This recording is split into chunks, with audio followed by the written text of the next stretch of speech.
Bismillahirrahmanirrahim. Innalhamdulillah nahmaduhu wa nasta'inuhu wa nastahdihi wa nastaghfiruh. Wa na'udzu billahi min shururi anfusina wa min sayyiati a'malina. May yahdihillahu fala mudilla lahu wa may yudlil fala hadiya lahu. Asyhadu an la ilaha illallah wahdahu la syarika lahu wa asyhadu anna Muhammadan abduhu wa rasuluh. Rabbi israh li sadri wa yassir li amri wa hlul 'uqdatam min lisani yafqahu qawli.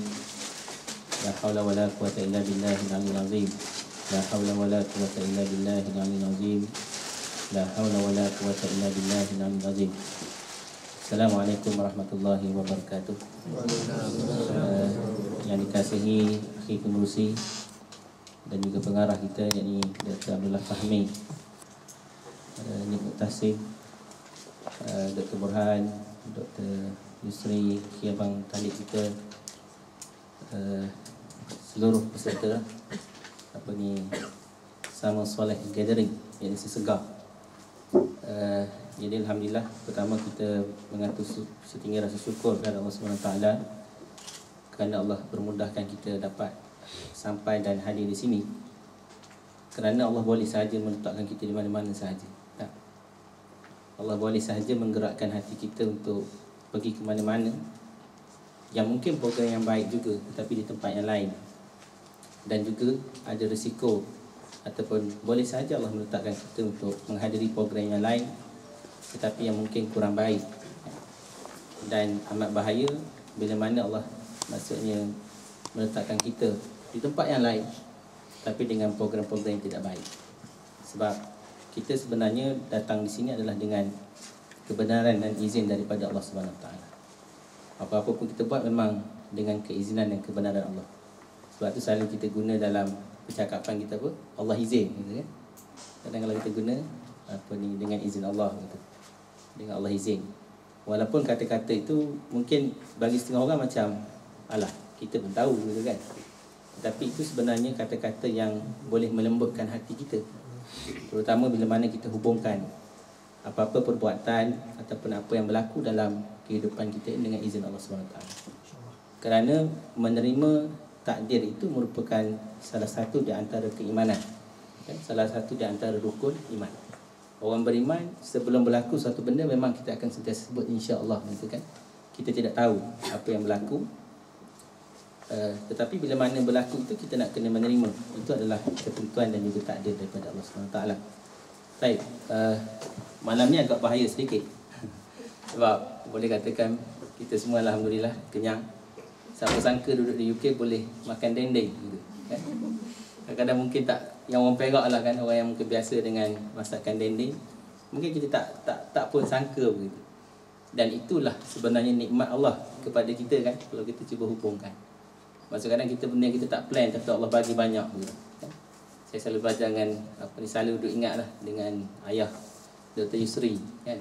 Kalau dia jumpa kadang dia kata simple, dia kata apa? Kita buat sikit Allah bagi banyak. Itu ayat yang sampai sekarang selalu diingat lah, kan? Simple tapi datang daripada hati yang ikhlas dan memberi makna yang besar, kan? Banyak kalau kita tengok kita tak plan tetapi Allah bagi, kan? Siapa plan nak makan dendeng misalnya, tapi dengan bantuan Abang Mazwi kita, Kak Ira kita dan sebagainya itu, kita dapat rasa, kan? Kita kadang teringin suatu benda, kita tak pandai masak, kan? Tapi Allah bagi rasa melalui tangan orang lain. Itu dikatakan satu nikmat Allah. Sebab tu kadang kalau siapa buat bisnes, kadang kita selalu risau tentang rezeki. Banyak lah risau tentang rezeki. Tapi pernah tak kita terfikir, contohnya kita makan ikan. Kita ambil contoh saya sebelum saya start lah, tak apa lah. Jadi kadang-kadang kalau kita tengok, contohnya orang makan ikan kan, katakan orang di tengah-tengah. Di tengah-tengah ni katakan di belah-belah Temeluk. Kita ambil contoh Dr. Burhan bin Tupat. Jadi kadang-kadang kalau kita ambil kira orang di Temeluk itu makan ikan, dengan dia makan ikan, berapa banyak agak-agak orang mendapat rezeki? Cuba kita kira sekejap. Siapa nak bagi jawapan lah? Memang tidak ada jawapan tepat sebab dia terlalu banyak. Anggaran kita berapa ramai orang akan dapat rezeki dengan orang Temeluk nak makan ikan? Berapa? Sekurang-kurangnya Tiga, okey, tiga. Yang lain? Oh, ini orang lelaki banyak saya cakap. Okey, bagus. Ni, tidak? Tiga. Ada? Cepat. Kurang-kurangnya 5. Sekurang-kurangnya 5. Good. Betul? Kenapa tak berani nak bagi je lah angka, bukan ada hadiah pun. Tapi boleh lah kalau nak 5 tu kan. Sekurang-kurangnya satu lagi last. Soalan dia untuk membolehkan orang Temeloh makan ikan. Sebab Temeloh ni tahu dia di tengah semenanjung. Berapa ramai sebenarnya orang boleh dapat rezeki dengan niat dia nak makan ikan ataupun kehendak dia makan ikan tu? Berapa ramai orang boleh dapat rezeki? Ada kata 3, ada kata 5 sekali. Satu soal jawapan yang tu, jawapan yang akhir. Cuba. Berapa? Infinity takkan. 4. 8. Okey, yang 3 dia tu siapa? 3. Orang yang tangkap ikan. Tangkap ikan. Pertama. Lepas tu yang pemborong. Pemborong siapa. Lepas tu yang ni kan kedai lah, tukang masak. Tukang masak. Kedai. Okey. Yang 5? Driver. Ya. Ini saya jawab untuk Fahim. Okey. Dia kata tadi dia bisik kat saya. Ya. Dia kata nelayan. Nelayan. Lepas tu orang yang pergi kat tepi pantai tu. Ya,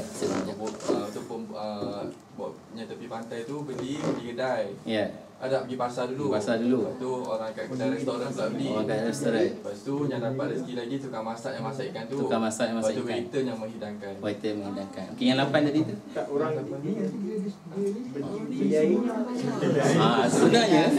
Sebenarnya dengan Dr. Borhan nak makan ikan di Temeloh lebih daripada 8. Kan? Bermula dengan nelayan sebelum dia pergi apa? Kemungkinan dia beli nasi lemak. Pakcik nasi lemak dapat rezeki sebab dia nak keluar bekerja.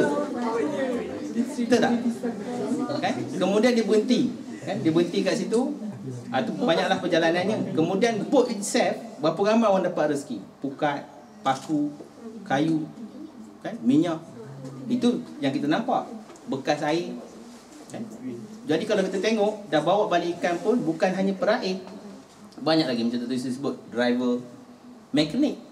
Kan? Sebab kalau lori rosak, mekanik kena repair. Sebab tu nak bayangkan nikmat Allah bagi dengan ikan nak sampai pada kita. Sebenarnya rezeki merangkumi kepada seluruh umat manusia. Dan sebab tu kadang kalau kita tengok ni, rasa macam besar.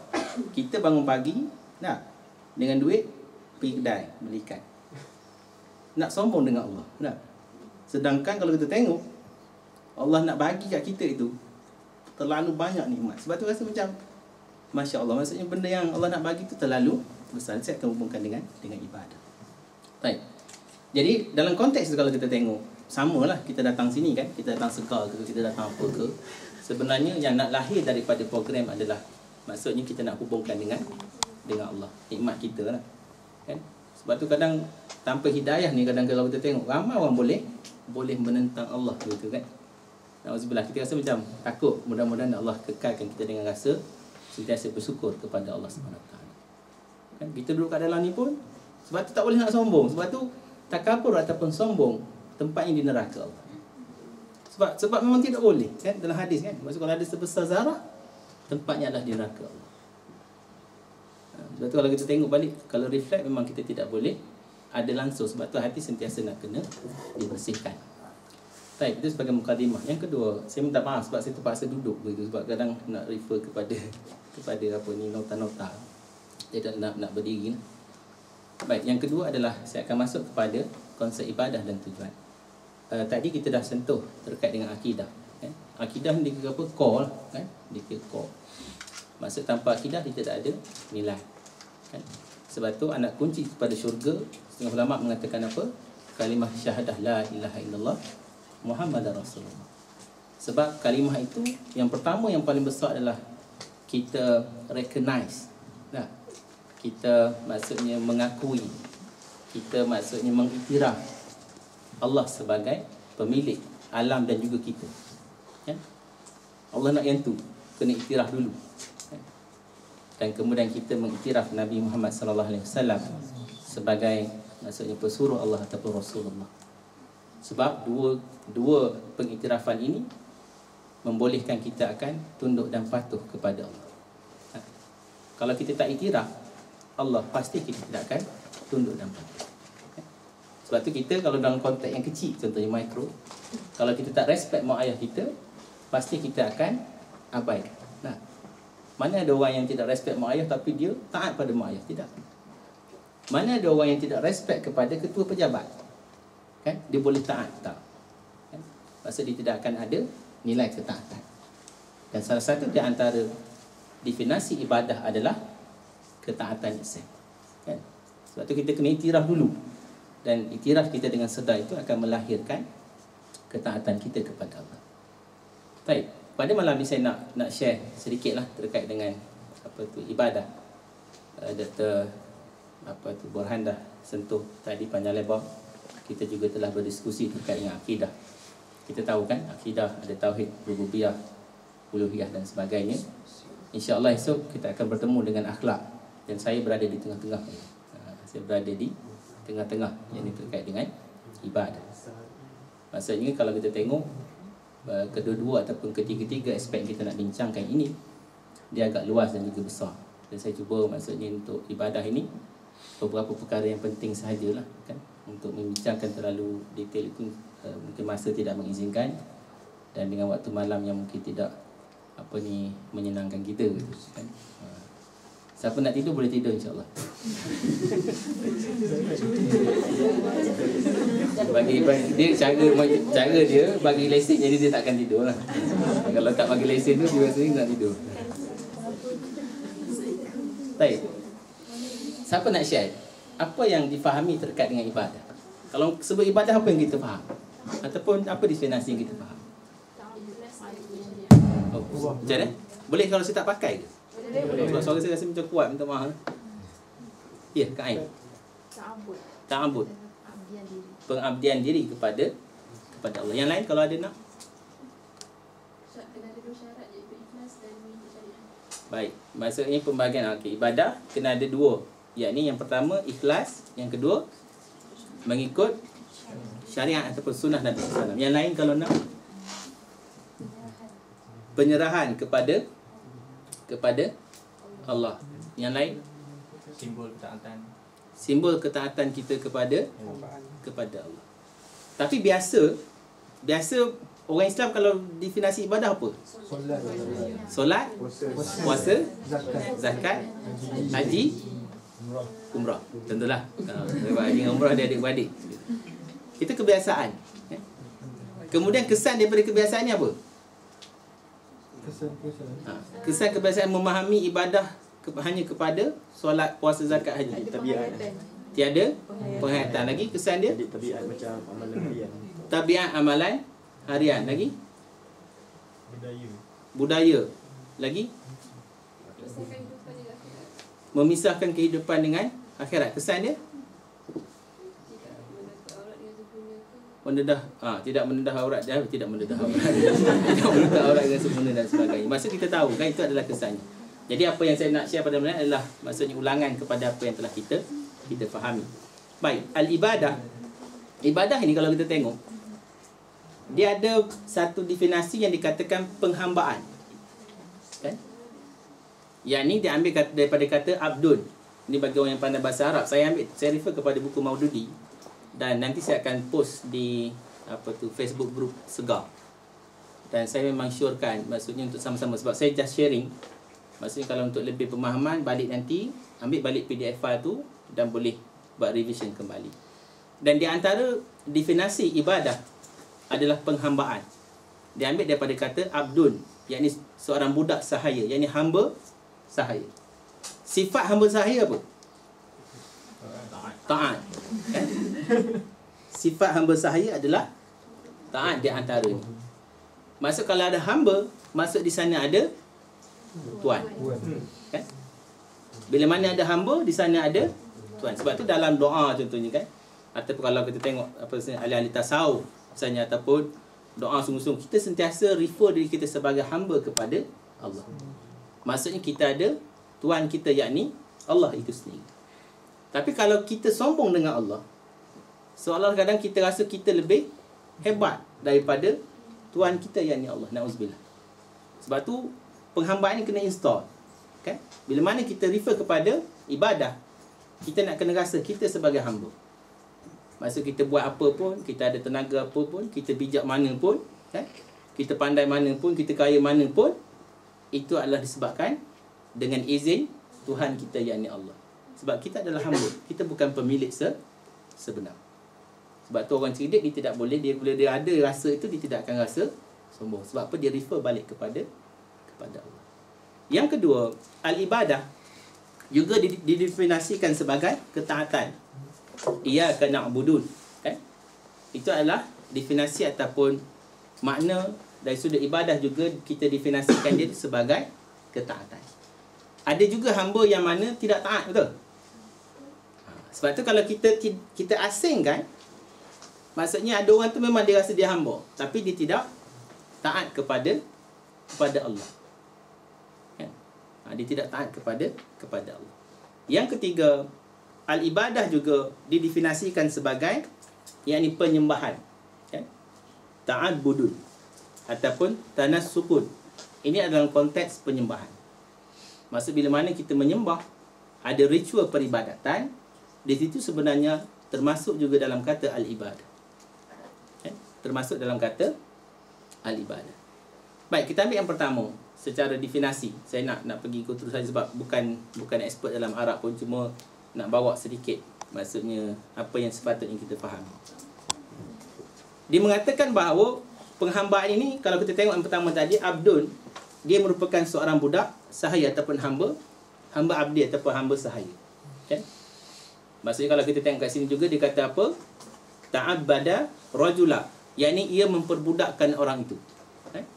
Ataupun abada rajula ataupun abada rajula, i'tabada rajula. Itu adalah di antara istilah-istilah yang diambil menggambarkan kepada al-ibadah. Dia punya main adalah yang kita fahami, yakni penghambaan. Sebab tu dalam ibadah yang pertama, walaupun kita tak solat, kita sedar kita adalah hamba kepada Allah. Itu benda yang nak lahir daripada kefahaman kita dalam konteks ibadah yang sahih. Sebab tu yang lahir daripada memahami ibadah hanya solat, puasa, zakat adalah kerancuan dalam maksudnya sistem hidup masyarakat Muslim itu sendiri. Kita banyak krisis identiti gitu, kan? Krisis identiti. Pergi haji memang pergi haji, kan? Sungguh isi borang tak buat haji, kita menabung, insya-Allah itu satu benda yang baik. Tetapi haji tersebut hanya difahami dalam konteks penyembahan sahaja.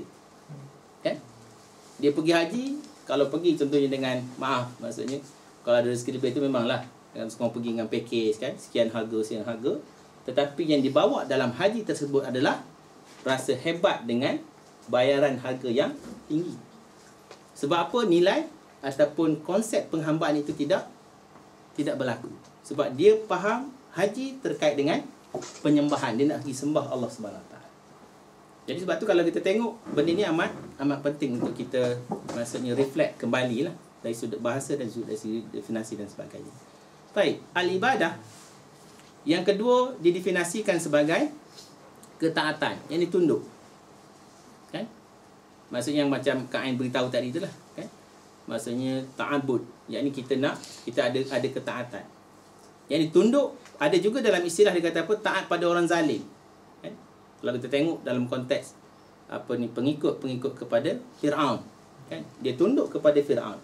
Sebenarnya dalam konteks itu dia mentaati Firaun. Di situ dia beribadah kepada Firaun. Kan? Walaupun Firaun itu zalim. Sebab tu dalam Al-Quran banyak refer kepada surah-surah tertentu yang memberi definisi kepada ketaatan dalam aspek ibadah ini. Kan Allah gambarkan juga ataupun Allah guna istilah ini menggambarkan bahawa bagaimana pengikut Firaun itu taat kepada Firaun. Begitu. Maksudnya kalau kita tengoklah. Tapi dalam banyak hal juga Allah sentuh terkait contohnya iyyaka na'budun, kan? Kami tunduk dan kami taat padamu, kan? Ataupun wa'budu rabbakum, taatlah Tuhanmu itu. Maksudnya taat di sini dia memang sinonim dengan al-ibadah. Kan? Yang pertama tadi penghambaan, yang kedua adalah ketaatan.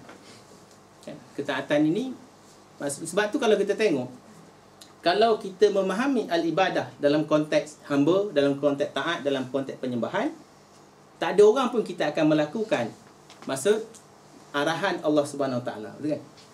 Tak ada orang pun kita tidak akan mencuri. Tak? Sebab yang kita taat, yang kita perhambakan ini, yang kita ikut arahan, bukan alam sekeliling kita tu. Kalau alam sekeliling kita, pasti kita mencuri pada ketika tidak ada orang. Nampak tak?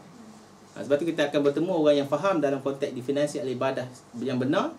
Maksud dia tidak akan mencuri. Walaupun ada emas, walaupun ada duit banyak mana depan mata dia, dia tahu bahawa itu adalah larangan daripada Allah. Maksud mengelak itu adalah dalam konteks mentaati Allah. Yang ketiga, al-ibadah adalah dalam konteks penyembahan. Ini adalah definisi yang common kita tahu, ataupun common masyarakat Islam tahu. Kan? Ini digunakan dalam konteks ta'abudun, yakni ataupun dipanggil tanasukun, yakni dalam konteks peribadatan. Maksud bila mana kita menyembah, dia ada ritual dalam penyembahan tersebut, gitu kan? Sebab tu kalau kita pergi, contohnya kalau sesiapa pergi ambil pingat kan, mana dah tahu kot Dr. Fahmi dapat datuk nanti ke kan. Semasa nak pergi tu, dia mesti ada macam seolah masa pergi tu dia ada dalam konteks protokol tertentu kan? Sama juga masa penyembahan ni, orang menyembah pokok, dia ada peribadatan dia dalam menyembah pokok kan. Dia kena tunduk beberapa kali contoh kan, dia kena bawa makanan kat pokok. Dalam konteks kita, maksud peribadatan kita itu dalam konteks ibadah-ibadah khusus, yang ini dalam konteks solat, puasa, haji, zakat dan sebagainya. Jadi al-ibadah, maksud yang mungkin kita dah fahami, saya ulang kembali adalah yang pertama terkait dengan penghambaan. Maksudnya kita penghambaan ni nak kena rasa kan, sebab tu dalam konteks ibadah kita tu nak kena lahir kita sebenarnya menghadap Allah. Kita adalah hamba kepada Allah. Itu dalam konteks ketika kita maksudnya beribadah kepada Allah. Dia mesti berlaku ketika ibadah khusus ataupun ketika dalam kehidupan kita seharian. Kemudian al-ibadah juga perlu dalam konteks ketaatan. Okay? Maksud kita tak buat ini bukan kerana segan kat kawan, bukan kerana takut kat orang. Nah, bukan kerana takut kat polis begitu kan? Bukan. Kita buat ini adalah kerana rangka ketaatan kita kepada Allah. Kita mengelak rangka ketaatan kita kepada Allah, yakni takut kepada larangan Allah. Benda tu nak kena bersama. Kalau tidak, kita akan ada krisis identiti dalam ibadah, menjadi hamba kepada Allah. Baik, yang ketiga adalah definisi terkait dengan penyembahan. Tapi kebiasaannya memang ramai bila sebut ibadah, kita akan fokus kepada penyembahan. Okay? Baik, ada tambahan atau pada soalan? Kalau mengantuk nak tidur pun tak apa. Tak ada, saya memang bagi sungguh sebab tidur pun satu ibadah. Tidur kan ibadah. Ke laju sangat cakap ke macam mana? Saya cepat sebab saya ada macam kalau boleh naklah hubung study, tapi saya tidak akan hubung study, nanti kita akan bincang banyak insya-Allah. Sekarang 10.30 dah pun. Dalam Al-Quran, words ataupun kata-kata yang kita sebut terkait dengan penghambaan, terkait dengan ubudiyah kan, terkait dengan ketaatan dan sebagainya, itu kadang-kala Allah pair dua words tu sekali dalam satu ayat. Kadang-kala satu sahaja, kadang-kala ketiga-tiga ada bersama kan? Itu menggambarkan bahawa definisi ibadah itu meluas. Kita kadang-kadang kita memahami hanya satu aspek kan. Yang menjadi masalah mengikut Maududi, kalau dikata kat sini dia kata apa? Yang menjadi masalah definisi ini tersasar, dia kata yang pertama disebabkan faktor zaman.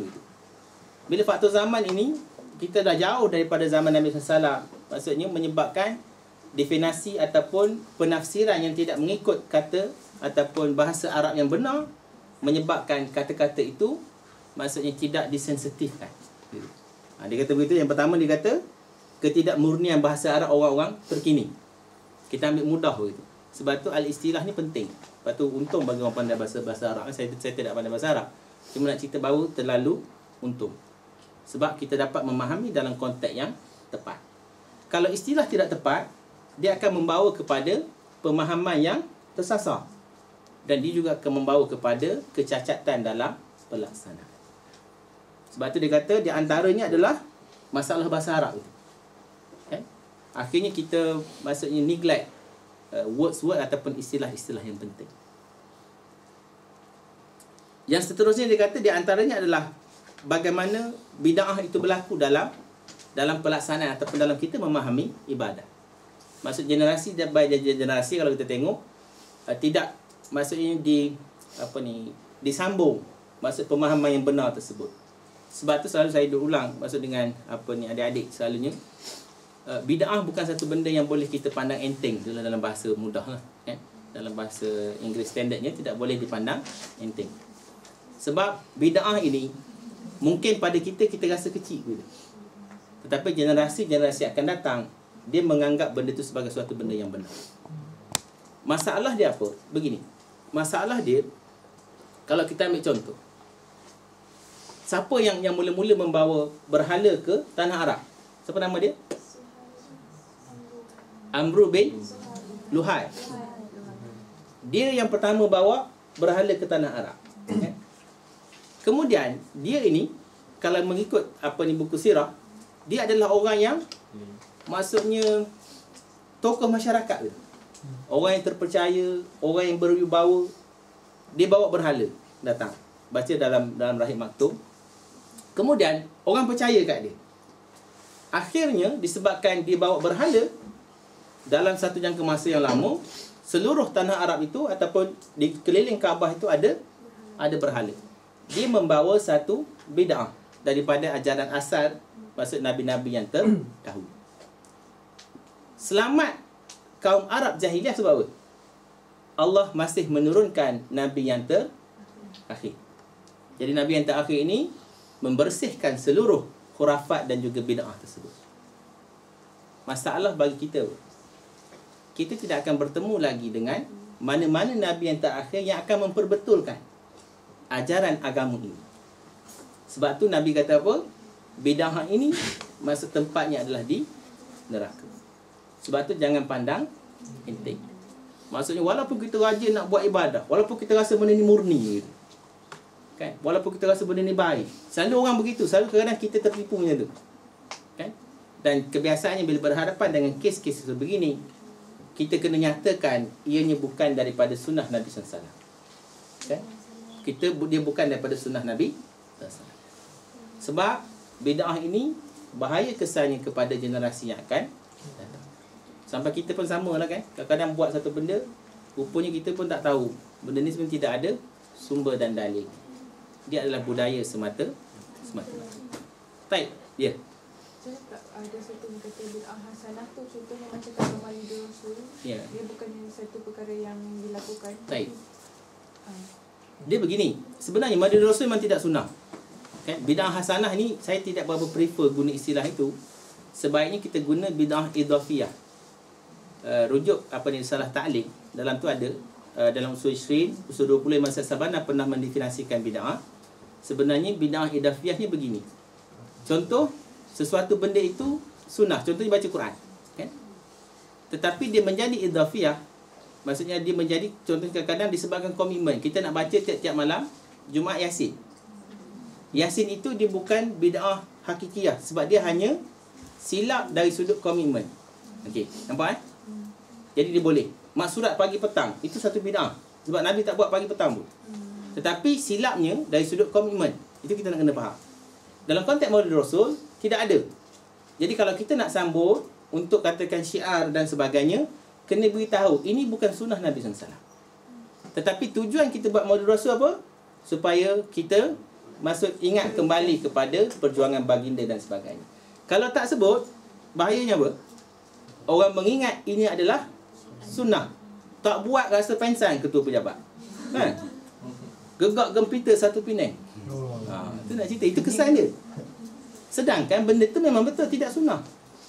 Tetapi kesan daripada tidak ada penjelasan. Sebab tu saya selalu nasihatkan kepada diri saya dan juga selalu kalau kat warid, maksud nak buat satu benda, walaupun benda tu kita nak buat untuk motivasi, kena make sure beritahu ini bukan sunnah Nabi SAW.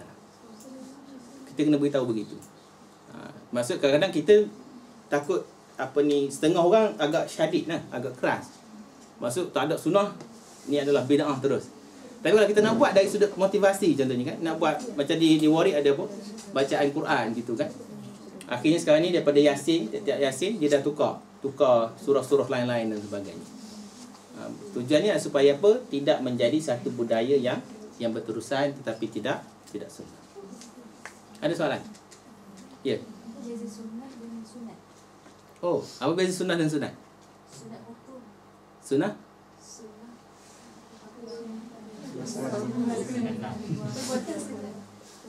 Betul ni? Ya.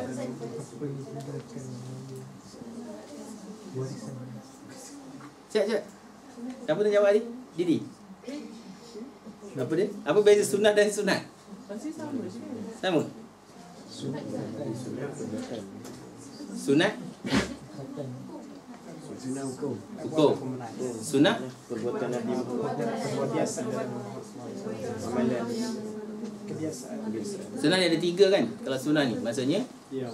perbuatan, percakapan dan juga diam Nabi SAW. Sunat itu hukum. Harus.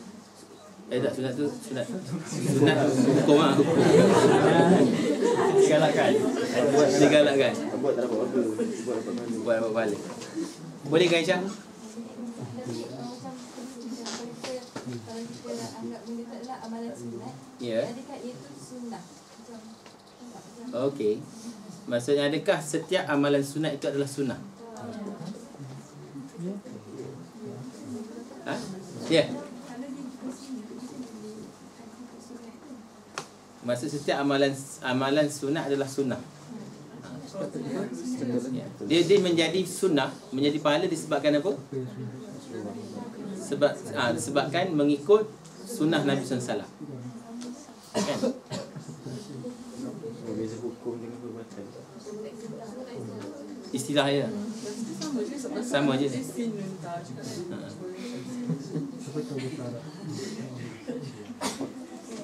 Sama dengan bahasa Arab. Tak angkat tangan dah. Tak dia ada angkat tangan. Kalau mengajarnya dua baru. Lagi saya sambung sikit lagi.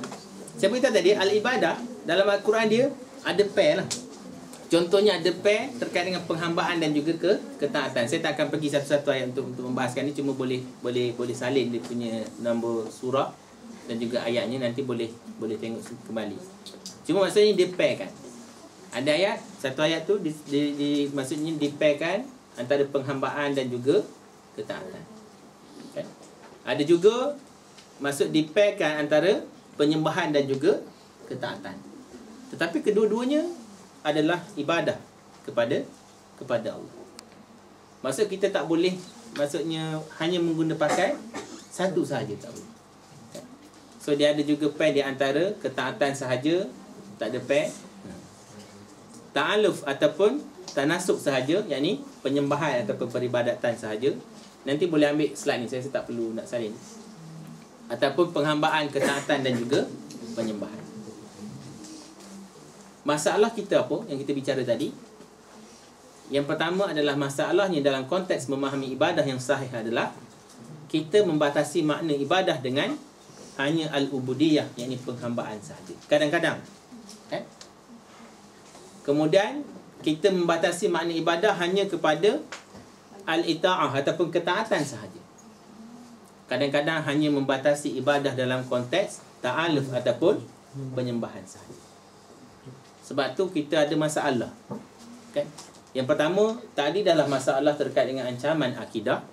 Akidah yang bercelaru, maksud firqah-firqah yang pening kepala kan. Maksudnya ada berbagai-bagai liberal lah pula, ada itu ini. Kemudian dalam konteks ibadah, kita juga memahami istilah-istilah yang tidak tepat. Akhirnya dia berjalan tetapi dalam satu komponen sahaja.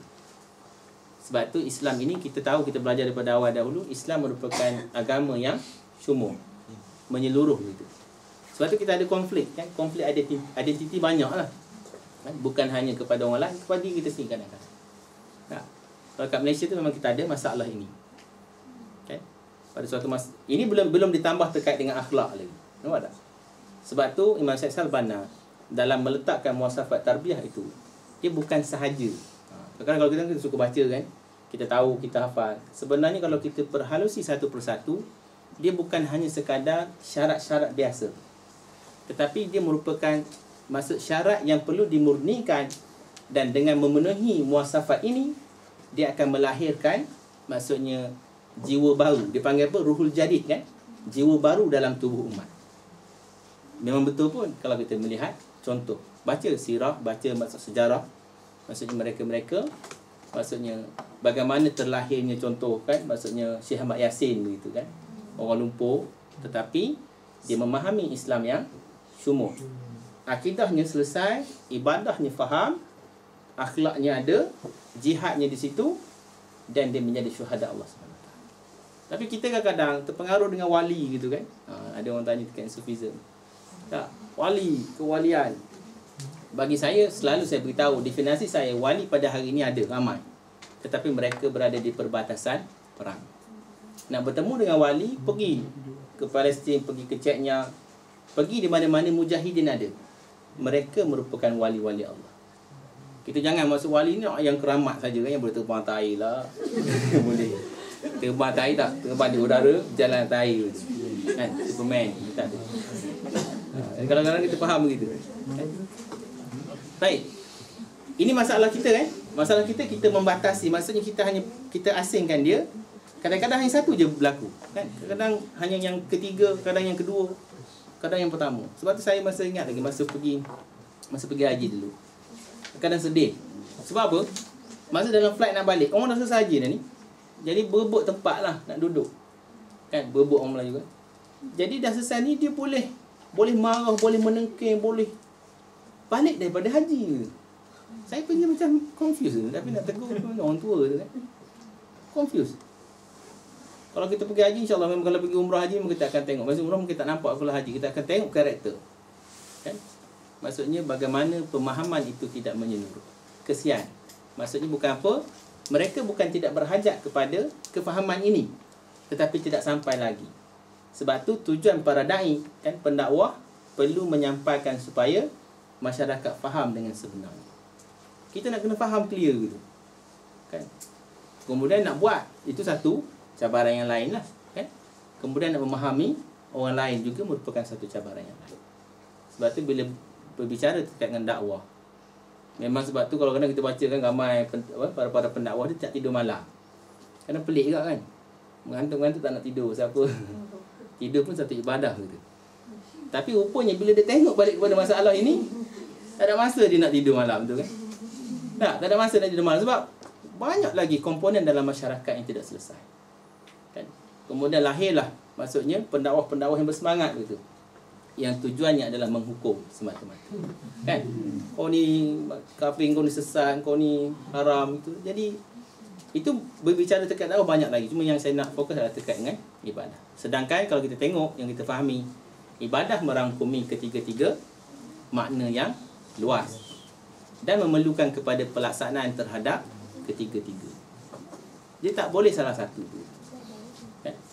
Kita nak kena begitulah. Dia tidak boleh salah satu. Dia kena ada, kita sebagai hamba, kita nak kena rasa itu adalah ibadah.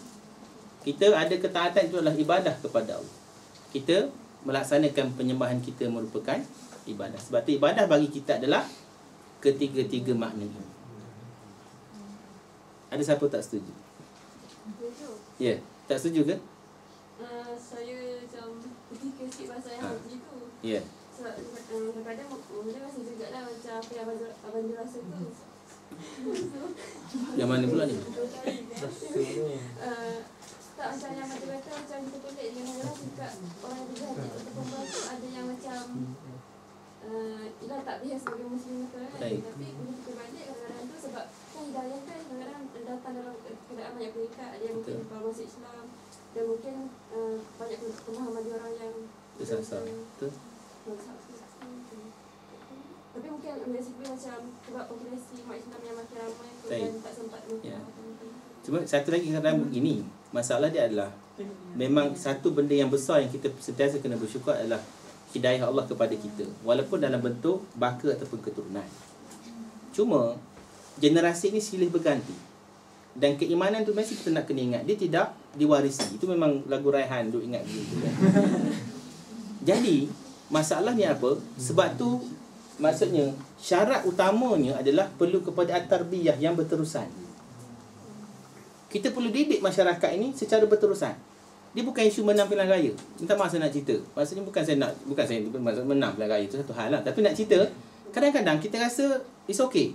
No. Masalah dia, menang itu satu aspek. Aspek yang kedua adalah nak memastikan generasi ini sentiasa terdidik dengan kefahaman yang betul. Sebab yang tua akan mati. Yang tua akan mati, yang baru akan lahir. Akan muncul tiba. Jadi yang baru ini, kan, walaupun datang daripada rahim seorang ustazah yang besar tentu, dia tidak akan memberi makna apa-apa kalau dia tidak dididik memahami Islam yang benar. Nampak tak dia punya kesan dia? Sebab tu kita, masalah yang utama selalu kita bincang adalah masalah pendidikan. Sebab tu Muhammad Iqbal dia kata apa? Jenayah paling besar dalam negara umat Islam adalah sistem pendidikan. Muhammad Iqbal ni seorang ulama di India. Dia kata apa? Jenayah paling besar dalam negara umat Islam adalah sistem pendidikan. Jadi untuk yang ibu bapa, yang apa, parents apa semua kan, esok mungkin Dr. Burhan dia ada masa apa kita boleh discuss kot kan terkait pendidikan anak-anak, insya-Allah. Ada parallel session ni.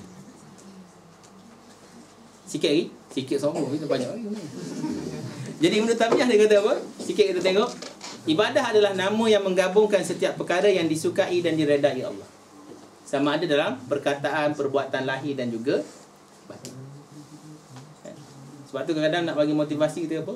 Allah suka kita buat benda ni. Dengan anak-anak kita boleh cakap macam tu kan? Kita bagi dia tahu bahawa Allah suka apa yang dia buat. Ya memang Allah suka lah.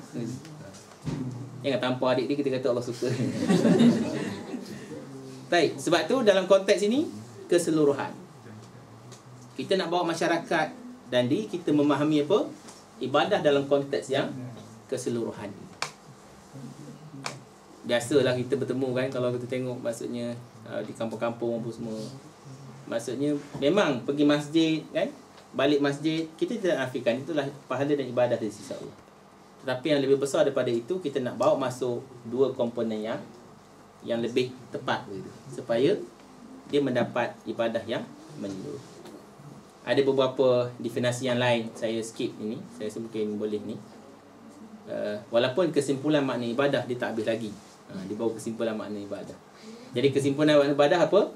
Yang ini berubah daripada faham peribadatan semata-mata kepada kita memahami ibadah sebagai seluruh kegiatan lahir dan batin dalam pengamalan akidah, syariat dan juga akhlak yang diikuti dengan rasa cinta kepada Allah. Allah. Ngantuk ke? Kalau kita penceramah kena berdiri supaya boleh nampak kan. Okey, ada soalan? Ada sikit lagi lah. Sikit sombong tu. Ada soalan? Ataupun ada tambahan? Ya, Sofia. Nak minta Afijah boleh terangkan dengan lebih detail tak macam mana maksud Afijah tadi tentang yang kata bid'ah. Contohnya macam maksurat tu, dia bukanlah sunnah Rasulullah. Boleh? Baik, dia begini. Sunnah Nabi SAW, berzikir itu sunnah kan? Zikir-zikir yang maksud.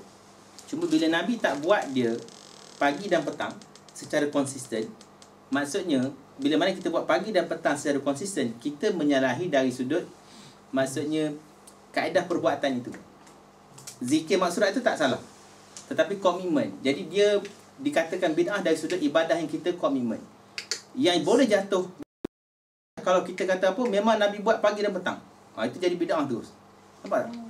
Kita nak kena hati-hati. Contoh lagi, Quran. Nah, kita baca Quran merupakan satu ibadah lah, satu sunnah Nabi SAW, baca Quran.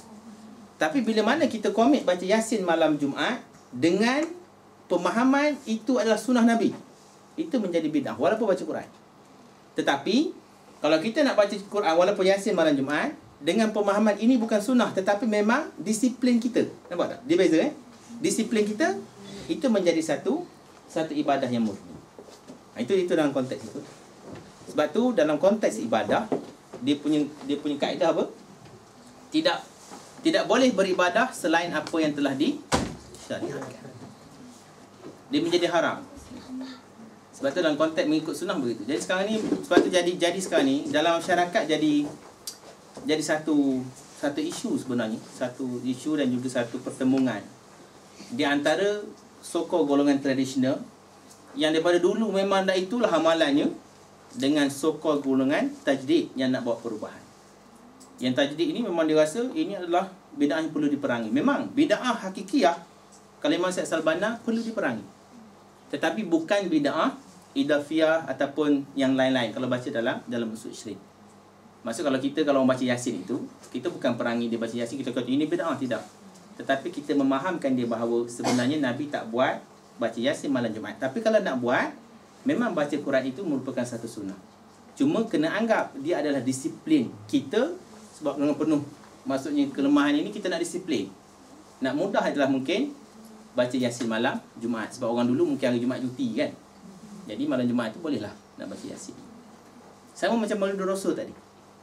Sama macam solat hajat contohnya berjemaah contohnya. Solat berjemaah memang tidak ada sunnah mungkin. Kalau cek balik, sebab tu berat juga kadang setiap kali nak azan nak buat solat hajat berjemaah begitu kan. Tapi ialah meraihkan dulu dalam konteks cuba memahamkan. Ayat belik sikit tu. Banyak benda-benda yang lain. So, sama juga macam contoh Dr. Aziz sebut apa? Kalau contoh berdoa kan. Kalau kita pelik tak, berada Arab kat sini lepas solat dia tak doa pun dia belah. Kan? Sebab yang paling sunnahnya dalam doa mustajab Nabi SAW adalah apa? Dia antara azan dan iqamah dan selepas membaca tahiyat sebelum memberi salam.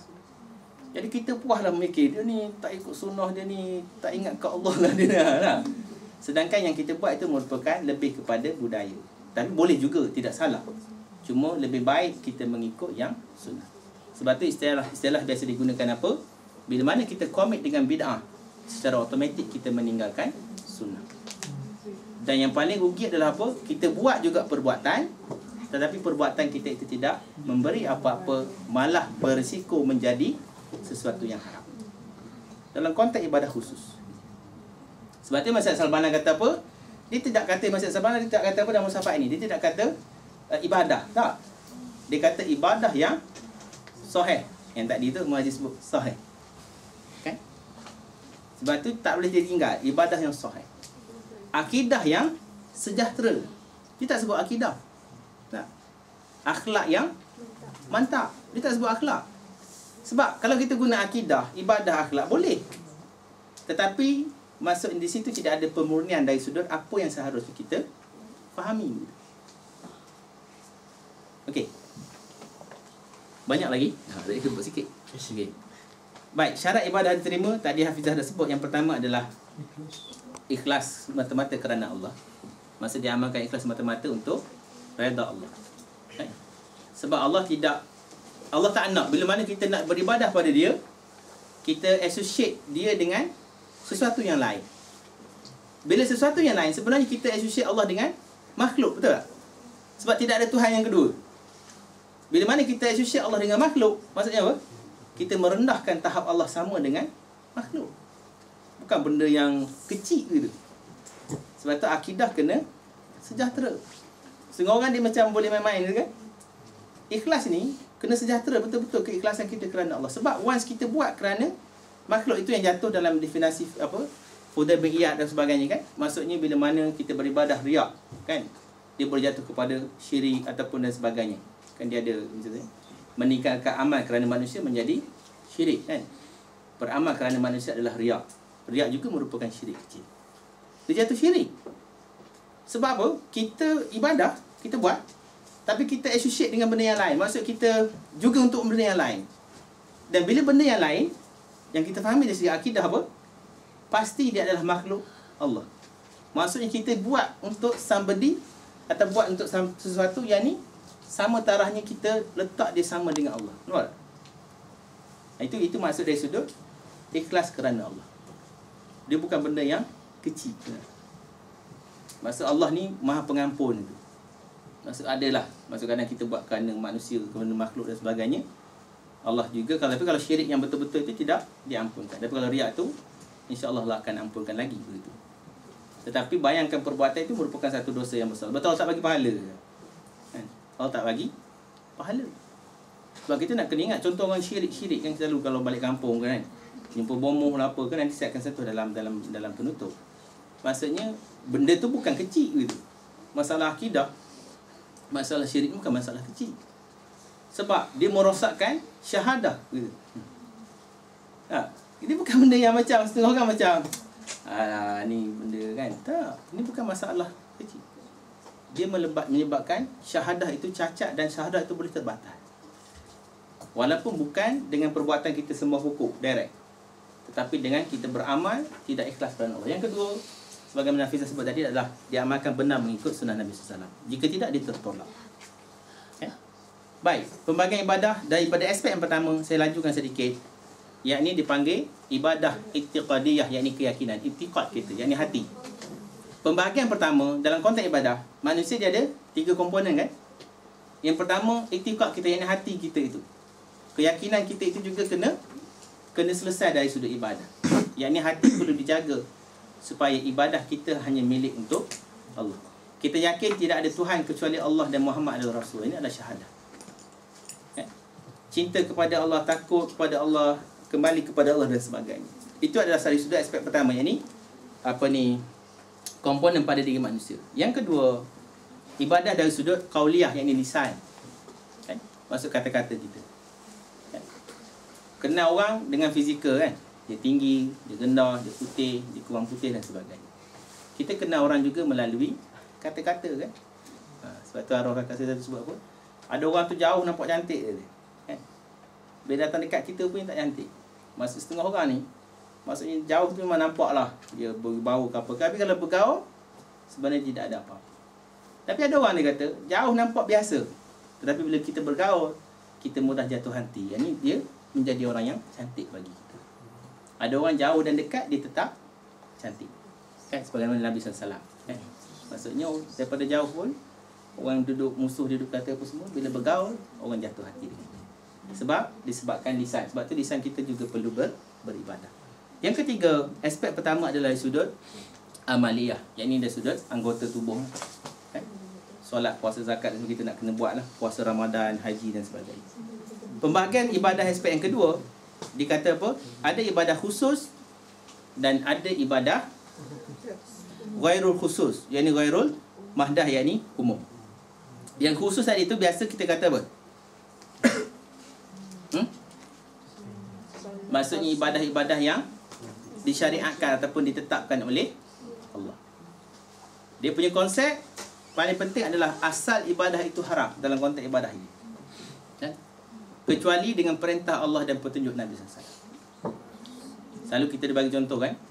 Rajin macam mana tidak boleh sama sekali esok pagi kita solat subuh 3 rakaat. Dia tidak boleh. Kan bertekak dengan Ustaz, saya rajin Ustaz, saya nak beriman dengan Allah. Iman pada ketika itu menjadi haram kalau dibuat dengan menambah, sebab dia melanggar. Sebab tu rahmat Allah kan. Cuba kita, maksudnya Allah ni nak beribadah sungguh-sungguh pada dia pun, dia letak limit sebab dia tahu kemampuan manusia.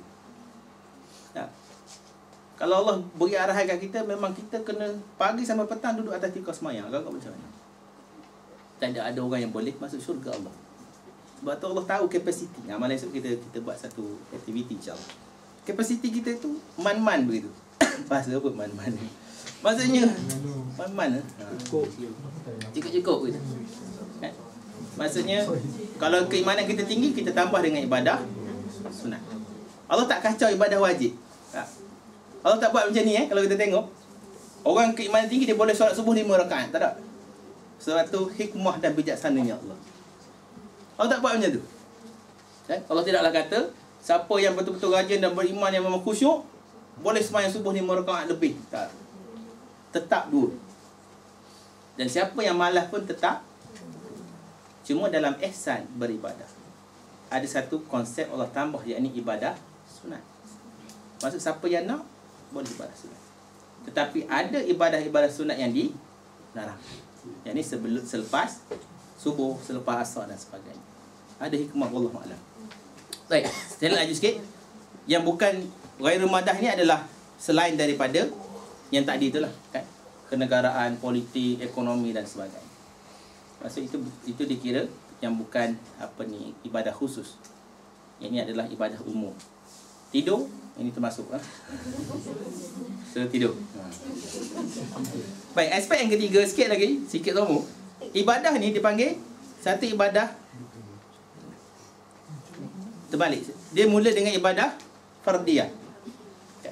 Tadi kita belajar aspek pertama, hati, lisan dengan anggota. Yang kedua, ibadah ada khusus dan juga ada umum. Yang ketiga, aspek ketiga, ibadah ada berbentuk peribadi dan ada berbentuk jama'i. Yang berbentuk peribadi, kita biasa guna istilah apa?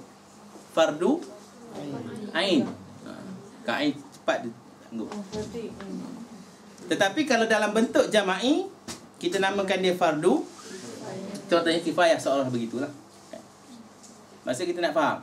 Tetapi hidup di dunia ni, Allah taklifkan atau bertanggungjawab kepada kita kena beribadah juga dalam bentuk jama'i, dalam bentuk kelompok. Sebab itu adalah tabi'i aturan makhluk Allah Ta'ala. Okay? Mana ada makhluk yang single cell? Jaranglah kita jumpa single cell. Maksud dia mesti berkelompok gitu kan. Kelompok ini itu adalah sunnatullah. Tetapi bila mana berharapan dengan Allah, selalu kita ulang, kita akan dinilai secara individu. Contoh AJK kan, buat kerja ni, tu kita datang ni, satu berkelompok kan. Tetapi di hadapan Allah, Allah akan nilai kita secara individu. Maksudnya kalau kita buat apa-apa program yang grand, yang besar dan sebagainya, walaupun secara jama'i, walaupun atas nama organisasi yang gah, kan? Tetapi kalau tidak ada keikhlasan dalam AJK-nya, kemungkinan hanya seorang yang ikhlas itu sahaja mendapat pahala. Program berjalan tak? Berjalan. Rugilah orang yang bersandar kepada nama organisasi, bersandar kepada program, bersandar kepada itu dan ini, dalam hati yang tidak ada keikhlasan, sebab Allah tidak ambil kira. Kita tak masuk syurga Allah dengan bawa nama organisasi, kan? Nama syekh kita, kan? Nak pergi masuk syurga ya Allah, aku ikut syekh ni. Tak ada. Kecuali syafaat Nabi SAW. Tapi kita tak bawa itu semua. Sebab tu mesti diingat. Maksudnya beramal jama'i di dunia, di akhirat tetap dinilai secara fardi, yakni individu. Kan? Sebab tu syekh pun dia tidak boleh tolong. Kan ustaz pun tak boleh tolong, ulama mana pun tidak boleh tolong. Sebab tu setiap daripada kita perlu beramal secara peribadi, yakni juga terkait dengan amal hati. Pernah ditanya terkait masa apa? Masa tsunami kan. Masa tsunami tu di Aceh mati ratus ribu. Termasuk kat situ budak universiti, Syekh Kuala dan sebagainya. Budak universiti yang buat ni lah, mengajar Islam, ustaz-ustaz sebagainya. Jadi ditanya kepada ustaz, bagaimana keadaan mereka? Sebab mati sekali tu. Walaupun mati sekali dalam musibah, dia akan diangkat secara individu. Maksud tak ada masalah. Kan? Tak ada masalah lah. Bukan tak ada masalah mati tu. Maksudnya tak ada masalah begitu. Maksudnya kalau dia mati pun dalam musibah, walaupun itu dinamakan bala, kan, dengan maksiat orang tertentu, tapi diangkat dalam amalan-amalan individu. Baik, aspek yang ketiga je lah. Okey, jadi tujuan ibadah yang saya nak masuk adalah, maksudnya inilah sebenarnya yang kita nak kena fahami. Maksudnya yang kita bincang-bincang tadi tu, kita jumpa selalu ayat dalam surah Az-Zariyat kan, wa ma khalaqul jinna wal insa illa liya'budun. Allah kata apa? Tidak aku ciptakan jin dan manusia melainkan untuk beribadah kepada-Ku. Dan disebabkan inilah kalau kita tengok, Allah lah yang menetapkan ibadah pada makhluknya. Allah pula lah yang mengutus Rasul untuk berdakwah dan menyeru kita kepada ibadah kepada Allah. Sebab tu risalah Islam ni dia bukan selain daripada itu. Kan? Mesej risalah Islam yang besar adalah ibadah kepada Allah. Dan Allah melarang peribadatan kepada selain daripada Allah. Kan? Sungguh kami mengutus seorang Rasul pada setiap kelompok manusia untuk menyerukan beribadahlah kepada Allah sahaja dan tinggallah tauhid. Inilah sebenarnya dalam apa-apa kehidupan yang kita lakukan. Maksud the most important message ibadah adalah nak kembali total kita menyembah Allah. Firman Allah juga, dan kami tidak mengutus seorang Rasul pun sebelum kamu melainkan kami wahyukan padanya bahawa tidak ada apa ni dan sesembahan yang hak diibadahi melainkan aku, maka beribadah kepadaku. Dan tujuan ibadah juga kita tengok dia merupakan hikmah yang kerana ibadahlah diciptakan jin dan manusia, bukan selain pada itu. Sebab tu hidup ini kalau tidak dalam rangka ubudiah kepada Allah, dia jadi ubudiah kepada selain daripada Allah. Nah, sebab tu kita sentiasa nak kena jaga niat. Sebab tu kita nak kena sentiasa memastikan seluruh kehidupan itu adalah ibadah kepada Allah, ketaatan itu sendiri. Dan kerana ibadah ini pula lah Allah ciptakan langit dan bumi, dunia dan akhirat, jannah, syurga dan juga neraka. Tak ada yang lain. Akhirnya bila mana pergi syurga dan neraka, nilainya adalah ibadah. Dan kerana ibadah inilah Allah mengutus para rasulnya, menurunkan kitab-kitabnya, mensyariatkan hukum-hukumnya dan menjelaskan halal dan haram untuk menguji makhluknya siapa di antara mereka yang paling baik amal. Sebab itu masalah LGBT kita bincang tadi tu, sebenarnya kalau kita faham balik yang tadi tu kita bincang, itu adalah ujian Allah, tetapi reward yang Allah nak bagi bila mana dia dapat berlawan. Kita jangan fikir sedangkan pada itu, kan? Yang kita nak raikan selain daripada itu. Sebab itu merupakan ujian. Setiap orang ada ujian pelbagai. Nah, yang kita rasa dia masalah sangat ujian itu, kita mungkin besar tapi kita tak rasa itu adalah ujian kepada kita, kan? Baik. Dan itulah yang saya nak sampaikan. Allah laju. Okey, ada soalan? Ngantuk macam siap pula, kan? Bila faham tidur ibadah nak tidur rasa. Baik, ada tambahan? Ya. Tentang ikhlas semata-mata kepada Allah kan. Ada kaitan tak dengan taklif? Ada manusia yang bertaklif, berbanding taklif insani kan. Kita kan tu buat sesuatu tu atas arahan. Yes. Kan. Kita rasa macam dekat dengan arahan. Tapi sepatutnya kita fahamlah benda tu adalah Allah kan. Betul. Sebab tu macam betul macam yang sebut, maksudnya sebab tu dalam proses pendidikan peringkat awal boleh, kan? Maksudnya dalam konteks arahan. Sebab tu kita ajar anak solat, kan? Peringkat awal tu boleh dalam bentuk arahan, datang daripada mak ayah dan sebagainya. Tetapi dia kena putus, maksudnya tingkat arahan itu kepada dia merasai solat itu adalah kerana Allah. Termasuk dalam organisasi, kan? Kadang-kadang kalau dalam organisasi ni, kadang kita jadi ketua ni, kita suka macam arahan kita itu dipatuhi, kita rasa seronok. Kadang-kadang kita rasa maksudnya berkesan, efektif begitu, kan. Tetapi perlu maksudnya apa? Perlu dihati-hatilah supaya benda itu dia melakukan arahan walaupun daripada ketua organisasi, tetapi dia memahami itu dalam rangka dia ubudiah kepada Allah. Itu lebih besar yang kita nak kena masuk bersama. Kalau nanti kita akan ada anak buah contohnya yang memang ikut arahan pada ketika kita menjadi ketua, kan?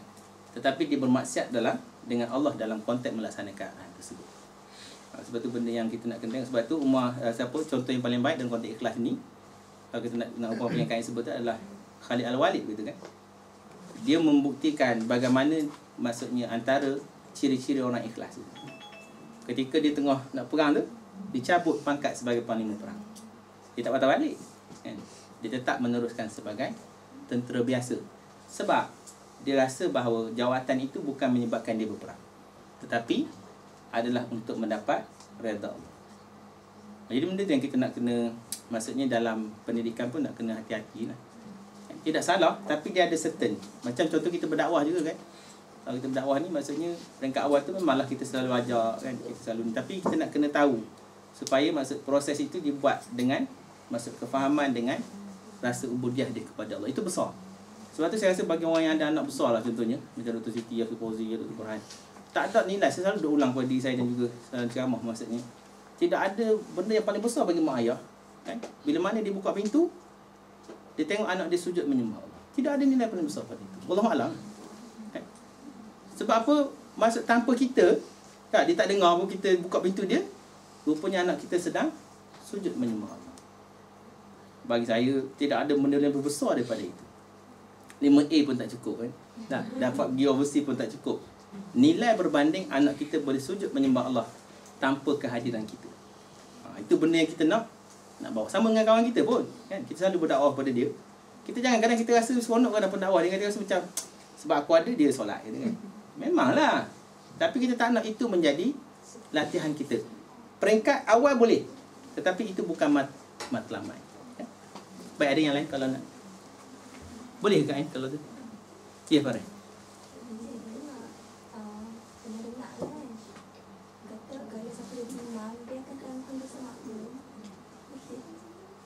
Macam mana? Saya pun tak, memang pernah dengar juga, cuma saya tak sure sama ada hadis atau tidak. Kalau menjadi imam, kita akan menanggung dosa makmum. Pernah tak ada daripada hadis ke apa, saya tak pernah dengar. Yang saya pernah dengar yang tu, tapi saya tak tahu dari sudut hadis yang benar dan hadis sahih dan sebagainya. Ada siapa yang tahu tak? Kalau betul dia bertentangan dengan Quran, Pak. Sebab Quran sebut seorang tu tak akan menanggung dosa orang lain. Yes. Sila. Boleh. Kena carilah kalau ada. Tapi kalau betul macam ni, maksudnya ada macam agak kontradik sedikit gitu kan. Sebab dia tidak akan menanggung dosa orang lain. Kalau itu untuk makmum. Sebab tu ramai jadi makmum kan. Cuma Okay. abang, Ya, sila. cuma sikit lagi berkaitan dengan rasa macam kena ikut perintah tadi kan. Kita kena ingat juga yang setiap perintah Allah, sama ada dalam Quran ataupun melalui sunnah, Allah telah janjikan dengan ganjaran pelbagai. Amin. So dalam kita nak ikhlas beribadat pun jangan kita lupa yang kita pun tak salah kita kejar ganjaran yang Allah janjikan, dan malahan itu pun sunnah. So jangan kita terperangkap dengan golongan, kadang-kadang golongan sufi yang terlampau ni, Betul. yang kata beribadah khusus kerana Allah dan ikhlas tak boleh harap ganjaran, tu masalah sebenarnya. Ya, boleh.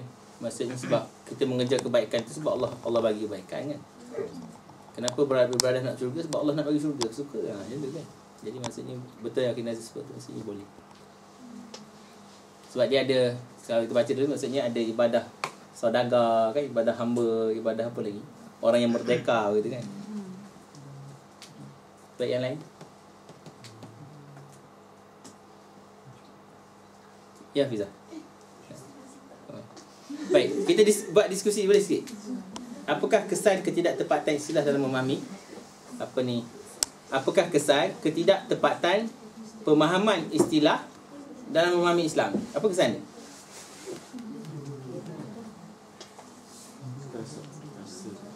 Kesan dia apa? Silap faham. Lagi? Rasa dalam menjalankan ibadah tu berbeza dengan cara faham sebenar. Maksudnya rasa dalam beribadah tu berbeza dengan apa yang kita faham yang sebenar. Lagi? Ya. Kalau macam tu macam hukum dia macam contoh kalau macam kita tak buat, kita tahu kita ikut faham. Sebab tu dalam ibadah sebenarnya sebaik-baiknya kena buat apa yang, sebab tu kadang-kadang lebih baik kita tak ikut orang dalam ibadah khusus yang saya cerita ni lah. Dalam ibadah khusus sebaiknya kita jangan ikut-ikutan. Walaupun kita nampak benda tu macam murni gitu. Jangan tertipu dengan istilah murni. Kan? Sebaiknya begitu. Apa kesan dia? Ibadah sekadar ritual penyembahan, tapi kualitinya tidak terlalu tinggi lah. Tidak ada. Tidak Tak ada kualiti lah. Kuantiti dia banyak tapi tak ada kualiti. Tak ada kualiti. Betul. Bazir masa. Bagi masa. Betul. Sebenarnya masa sungguh-sungguh tak ni jawapan. Sebab kita akan buat juga sebenarnya kan. Tak? Orang bangun subuh, kita bangun subuh juga memang kita akan buat juga. Tetapi sebenarnya kita hanya membazir masa. Ya. Boleh tak abang bagi contoh mudah sikit? Okey, contoh mudah. Baik. Sebenarnya masa ada jawapan yang ni pandai tu bagi jawapan. Okey, sebenarnya memang banyaklah kan kesan ketidaktepatan ni. Kita faham yang salah, tindakan yang salah, hasil yang tidak benar. Kan? Itu di antaralah secara umum begitu. Baik, Maududi beri contoh. Memang saya suka sangatlah contoh ni. Nanti balik dapat PDF file ni, baca balik semula. Dia kata yang pertama, dia kata apabila diperingatkan Al-Quran bahawa Allah itu Ar-Rabb. Ini istilah Ar-Rabb. Dia buat Maududi dalam buku ni, dia bahas dekat 4 istilah. Satu, Al-Ilah. Yang kedua, Ar-Rabb. Yang ketiga, Al-Ibadah. Yang keempat, Ad-Din. Jadi dia kata apa? Contoh dia kata, bila mana kita salah faham istilah, bila mana Allah peringatkan bahawa Allah adalah Rabb, kan? Disambut dengan pernyataan bahawa tidak pernah terlintas di benak kami untuk menganggap sesiapa pun sebagai pemelihara dan penjamin keinginan kami selain Allah. Kita dah faham itulah kan, bila kita kata Ar-Rabb. Jadi dia kata apa? Oh betul lah, kita faham dah itu adalah Ar-Rabb. Sebab kita tak terlintas selain daripada Allah adalah pemilik alam ini. Dengan demikian dia kata, menurut kefahaman mereka, mereka telah memenuhi tuntutan tauhid ini. Dengan kefahaman itu. Macam kita contoh beri sebut Ar-Rabb, kita kata Allah adalah Tuhan alam ini. Jadi kita tak terlintah pun nak menduakan Allah. Betul? Itu sudut pemahaman kita lah. Akan tetapi banyak di antara mereka tunduk pada rububiyah yang lain bila ditinjau dari sudut yang lain daripada erti pengasuh, pemelihara, penjamin. Sebab tu bila mana kita kerja, kita risau bila mana orang nak ambil tindakan untuk kita buat satu benda yang benar. Sebab rupanya kita rasa rezeki datang daripada syarikat ataupun bos. Nampak tak? Tapi Rob tadi kita faham macam tu kan? Rob memang kita tidak akan menduakan Allah. Gitu kan? Dia kata. Secara automatik, takkan bila kita kata kau ni tak ikut Rob kan? Ataupun tak memahami Rob. Dia kata tak, saya faham. Sebab saya tak terlintah pun nak menduakan Allah dalam apa? Dalam penciptaan alam ini. Tetapi dalam konteks yang lain, bila terkait dengan jaminan rezeki, takdir, jodoh, jadi celang tu. Tak? Bimbang saya takut tak dapat jodoh tu kan. Guna sihir lah, apa lagi ni. Jadi, nampak tak? Ini kesan daripada ketidaktepatan memahami istilah. Yang kedua dia kata, contoh, apabila diseru oleh dalam Al-Quran, sembahlah Allah dan tinggalkanlah tauhid itu. Ada kan ayat? Maka sambutan mereka, maksud orang yang faham ni, dia kata apa? Kami tidak menyembah berhala. Betul? Kan? Dan mengutuk si syaitan. Maksud dia tak sembah berhala tapi dia kutuk syaitan. Syaitan yang musuh dan sebagainya. Yang kami sembah hanyalah Allah dengan khusyuk. Dengan demikian, mereka beranggapan mereka telah melaksanakan arahan Quran. Akan tetapi, mereka menggantungkan diri dan nasib pada banyak tauhid yang tidak berbentuk batu dan kayu ataupun berhala. Jumpa bomo gitu. Tangkal gitu. Nampak tak? Jadi Lala dia tak faham. Dia kata, kenapa pakcik jumpa bomo? Dia kata, ikhtiar. Tapi pakcik ni saya tak sembah. Saya pergi masjid. Tiap-tiap hari saya pergi masjid. Kan? Saya kata awal lagi pergi masjid. Sebab dia tidak memahami istilah itu dalam makna yang mendalam. Nampak tak? Yang ketiga dia kata, dalam konteks ad-din, kan? Salah faham dari sudut istilah ad-din, mereka mengaku sebagai Muslim, menunaikan 5 rukun Islam dan percaya terhadap ke-6 rukun iman. Akan tetapi apabila diteliti, nyatalah bahawa kebanyakan mereka tidak mengikhlaskan diri untuk Allah dalam melaksanakan tuntutan Islam sebagai dinullah yang luas artinya itu. Sebab din ni adalah the way of life kan. Maksud din ni, kalau kita translate, direct translation agama, masalah terus. Sebab tu kita jarang guna. Sebab tu kadang-kadang kalau dalam penyampaian dan penulisan kita guna ad-din juga. Selalu memang wallahualam, saya memang daripada dulu maksudnya di tarbiyah, maksudnya kalau sahabat sampai tu mesti sebut din. Tak sebut agama. Tak sebut religion, tak sebut agama. Sebab once kita faham dia agama, sebenarnya dia seolah-olah telah maksudnya menyempitkan istilah itu. Menyempitkan. Sebab bila agama ni kita tahu kan, there is one ritual agama kan, sama ada masjid itu institusi agama kan. Sebab tu dalam Malaysia sekarang ada permasalahan bila mana kita menginstitusikan agama. Agama sebenarnya tidak boleh diinstitusikan. Pejabat agama, pusat Islam itu tidak boleh. Sebab bila kita institusikan dia, values agama itu tidak ada dalam seluruh kehidupan. Tak? Sebab tu tidak boleh. Tapi adalah orang boleh kerja untuk mengurus hal-hal teknikal kan. Nak daftar kahwin apa boleh lah. Tapi jangan diinstitusikan dia menjadi pejabat-pejabat dalam sebuah negara. Wallahualam, itu saja daripada saya. Wabillahi taufiq wal hidayah. Assalamualaikum warahmatullahi wabarakatuh.